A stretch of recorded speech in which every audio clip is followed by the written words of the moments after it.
Liquor scam జరిగి ఉంటే అసలు ప్రభుత్వానికి ఆదాయం ఎందుకు పెరుగుతుందండి?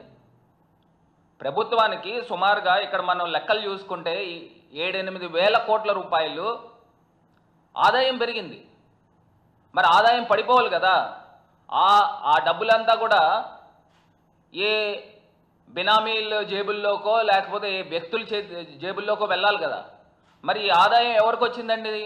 ఆంధ్రప్రదేశ్ రాష్ట్ర ప్రభుత్వానికి కాదా అని అడుగుతాను. మరి ఇంకొక ఉదాహరణ కూడా తీసుకుంటే, మరి గతంలో చంద్రబాబు నాయుడు గారి ప్రభుత్వంలో 2018-19 కానీ మనం లిక్కరు మరియు బీర్ కేసులు మనం లెక్క తీసుకుంటే సుమారుగా 6.6 కోట్ల కేసులు అమ్మారండి. కోట్ల కేసులు అమ్మారు. అదే జగన్మోహన్ రెడ్డి గారి టైంలో మేము చెప్పాము, మద్యపాన నియంత్రణ చేస్తూ మద్యం షాపులు తగ్గించుకుంటూ మేము ఆంధ్రప్రదేశ్ రాష్ట్రాన్ని నడుపుతామని మేము ఏదైతే ఎన్నికల్లో ప్రామిస్ ఇచ్చామో దాని ప్రకారంగానే సేల్స్ తగ్గించాం, కానీ ఆదాయం పెరిగింది. ఈ సేల్స్ సుమారుగా 4.44 కోట్ల లిక్కర్ కేసులు అమ్మకాలు జరిపితే మరి ప్రభుత్వ ఆదాయము ఇప్పుడున్న ప్రభుత్వంలో కేసులు కోట్లాది కేసులు ఎక్స్ట్రా అమ్మేస్తూ ఉన్నారు. మరి కోట్లాది కేసులు ఎక్స్ట్రా అమ్ముతున్నప్పుడు మరి సామాన్యంగా మనం చూస్తే ఆదాయం కూడా పెరగాలి కదా. ఆదాయం ఎందుకు పెరగట్లేదు అని అడుగుతున్నా. అంటే దీనికి అర్థం ఏంటి అని అడుగుతున్నా.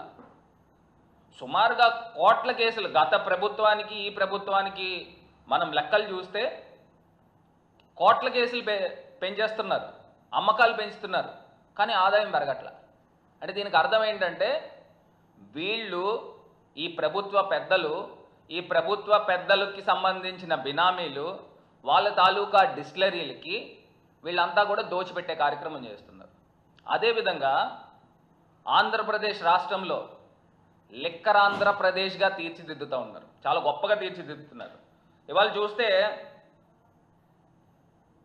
మనకి సామాన్యంగా ప్రతి సంవత్సరం చూస్తూ ఉంటే లిక్కర్ సేల్స్ అనేది 10% పెరుగుతూ ఉంటుంది.